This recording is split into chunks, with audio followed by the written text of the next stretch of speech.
नमस्कार, मी संदीप चव्हाण आणि आपण पाहताय LS मराठी। पुण्याजवळील फुलगाव येथे रस्त्याच्या कामावरून मध्यरात्रीच मोठा वाद निर्माण झाला।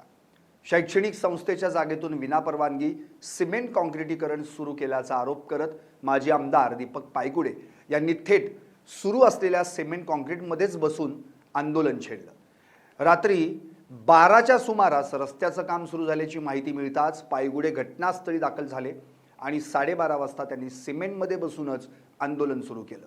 न्याय मिळेपर्यंत आंदोलन सुरूच ठेवणार असल्याचं त्यांनी म्हटलंय। फुलगाव येथील लोकसेवा प्रतिष्ठान संचलित शैक्षणिक संकुल परिसरात हा प्रकार घडला। नेताजी सुभाषचंद्र बोस मिलिटरी स्कूल परिसरातून रस्त्याचं काँक्रिटीकरण विनापरवानगी सुरू केल्याचा आरोप करत पायगुडे यांनी आक्रमक भूमिका घेतली। संस्थेच्या जागेतून रस्ता न नेता तो थोडा बाजूला सरकावून करावा अशी मागणी आंदोलनातून करण्यात आली आहे। नमस्कार, मी माजी आमदार दीपक पायगुडे बोलतोय आणि आता रात्रीचे 1:30-2 वाजलेत।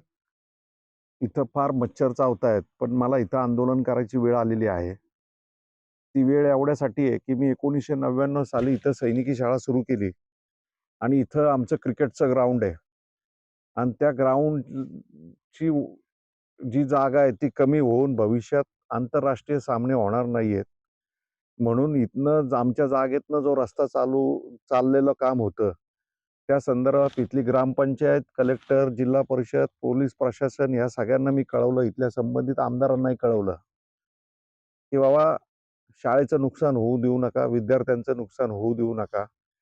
संबंधित अधिकारी इथं आले, बांधकाम खात्याचे आले, त्यांनी सांगितलं की आम्ही मीटिंग घेऊ, तुम्हाला विचारल्याशिवाय काय करणार नाही। आणि सकाळी त्यांनी इथं काम चालू केलं। आमच्या शाळेचे विद्यार्थी, आमचे सगळे शिक्षक इथं आले, मग परत पोलीस इथं आले आणि काम बंद केलं।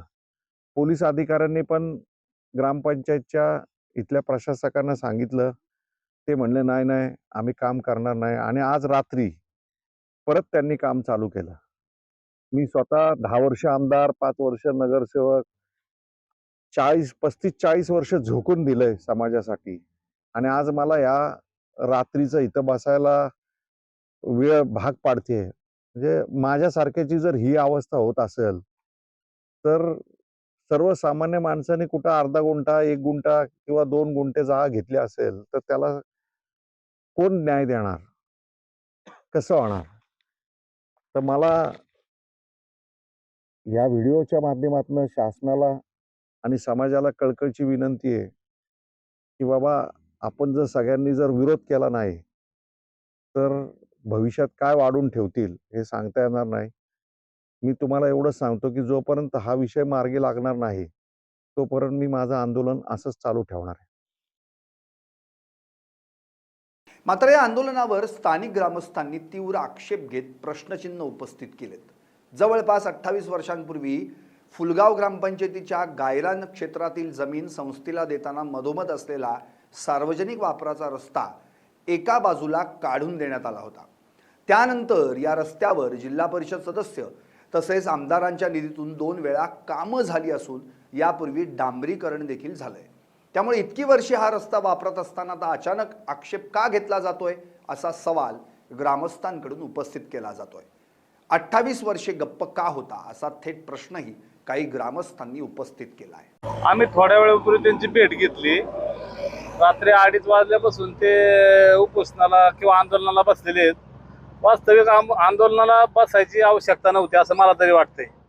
आज माझे आमदार म्हणून त्यांनी 10 वर्ष मागच्या कालावधीमध्ये काम केलेलं आहे आणि विषय खूप मोठा नाहीये। ॲक्च्युली तो जर रस्ता त्यांचं जे म्हणणे आहे की बंद करायला पाहिजे किंवा सरकून घ्यायला पाहिजे, त्या रस्त्यावरती याच्या अगोदर 2 वेळा निधी पडलेले आहे आणि तो रस्ता ऑलरेडी 20-25 वर्षापासून चालू आहे, जेणेकरून त्यांच्याकडे त्या जागेची महाराष्ट्र शासनाने पोझिशन दिलं, ताबा दिला।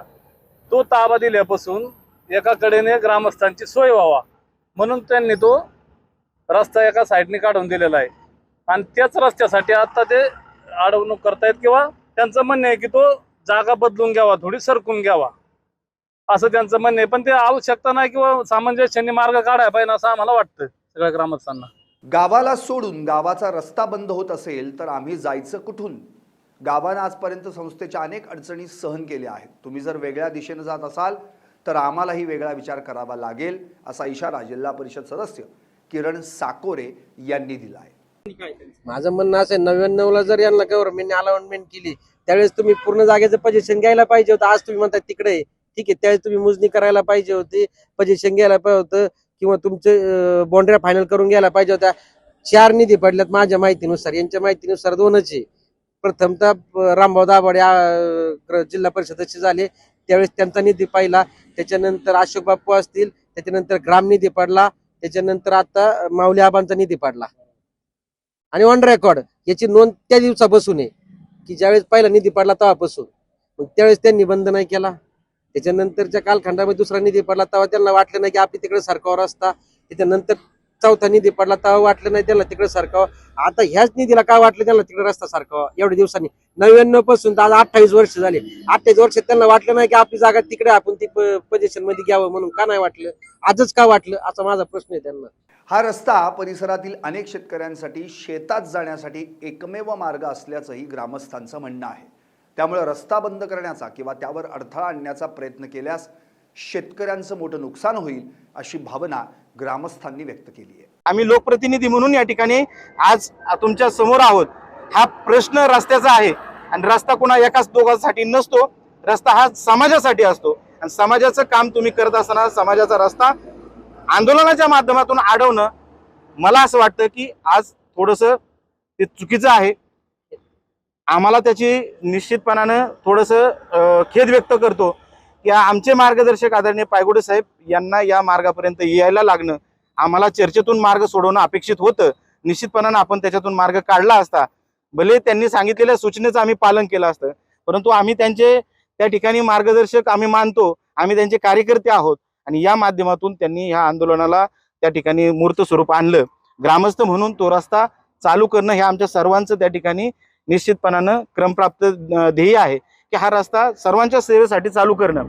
भले काही त्याच्यामध्ये त्रुटी असतील, सोडवण्यासाठी आम्ही सर्व ग्रामस्थ पुढाकार घेऊ. आमच्या काही चुकी असतील, पायगुडे साहेबांना मी आव्हान करतो की समोर येऊन आपण याच्यावरती मार्ग काढू. आम्हाला तुम्हाला दोष द्यायचा नाही. तुमच्या सर्वांच्या संस्थेसाठी आम्ही ग्रामस्थ म्हणून निश्चितपणानं खूप काही केलेलं आहे. ग्रामस्थ म्हणून संस्थेची ग्रामस्थांना त्याच्यात सूट असेल किंवा काही सुविधा असतील, संस्थेमध्ये कसल्याही प्रकारची सरपंच सुविधा आपल्याला मिळालेल्या नाही, तरी सुद्धा आम्ही त्यांना सहकार्याची भूमिका ठेवली. अगदी तुमचा ग्रामपंचायतचा टॅक्स असेल, कधी आम्ही त्यांना वेगळ्या पद्धतीने मागणी केलेली नाही. जशा पद्धतीने संस्थेची परिस्थिती आहे तिथं आम्ही त्यांना सहकार्याची भूमिका घेतली. आणि आजही एक ग्रामस्थ म्हणून आमची भूमिका आहे की आम्ही निश्चितपणानं पायगुडे साहेबांच्या बरोबर आहोत. हा प्रश्न फारच छोटा आहे साहेब, तुमची उंची फार मोठी आहे, या प्रश्नाला एवढ्या स्वरूपामध्ये न्यायची काही गरज नाही. आम्ही तुमच्या बरोबर आहोत आणि हा आपण चर्चेने मार्ग निश्चितपणाने सोडू. मी ग्रामस्थ म्हणून साहेबांना हात जोडून विनंती करतो की हा रस्ता सर्वांच्या सुविधेसाठी आहे, आपण त्यामध्ये सहकार्य करावं, एवढीच माझी ग्रामस्थ म्हणून भूमिका आहे. ही जागा गायरान होती, ही संस्थेला कधी देण्यात आली, त्यावेळेस रस्ता कसा होता, त्यावेळेस काय पार्श्वभूमी होती, कुठल्या अटीने टाकण्यात आल्या होत्या, किंवा रस्ता कसा होता, किती एकन गायरान या संस्थेला देण्यात आलेलं होतं? तसं जर पाहिलं तर गट नंबर गायरान 200 रोडच्या वरती त्या ठिकाणी त्यांना माझ्या हिशोबाने 35 ते 36 एकर गायरान त्यांना शासनाने अलॉटमेंट केली होती. त्याच्यामध्ये स्पष्ट गाईडलाईन्स अशा आहेत की कुठल्याही शेतकऱ्याला त्या ठिकाणी कसल्याही शेतीला जायला रस्ता अडवणूक न करता, त्याचबरोबर कसल्याही उद्योगधंद्यांना अडवणूक न करता आणि सर्वांना सुविधा होईल अशा पद्धतीचे रस्ते सोडून आपण ती जमीन वापरू शकता. मग त्यामध्ये जर हा रस्ता सर्वांच्या संमतीने 20-25 वर्षापूर्वी ठेवलेला आहे, 28 वर्षापूर्वी, त्यावरती जिल्हा परिषद किरणदादांनी सांगितलं की 3 फंड आतापर्यंत याच्यावर शासकीय पडलेले आहेत.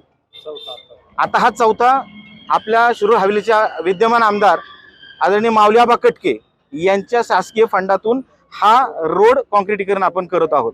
आणि कसल्या पद्धतीचं अतिक्रमण याच्यावरती नाही, जो रोड आहे त्याच्यावरती आपण रोड करतोय, नवीन रोड आपण करत नाही. म्हणून मला असं वाटतं की या रोडच्या बद्दल साहेबांनी निश्चितपणानं परत एकदा विचार करावा आणि हा रोड होण्यासाठी याच्यात काय काय सूचना असतील त्या आम्हाला मार्गदर्शकवर आम्हाला त्यांच्या सूचना मान्य आहेत. याच वेळी आंदोलनादरम्यान विद्यार्थ्यांनाही सहभागी करून घेतल्याचा आरोप करत काही पालकांनी नाराजी व्यक्त केली.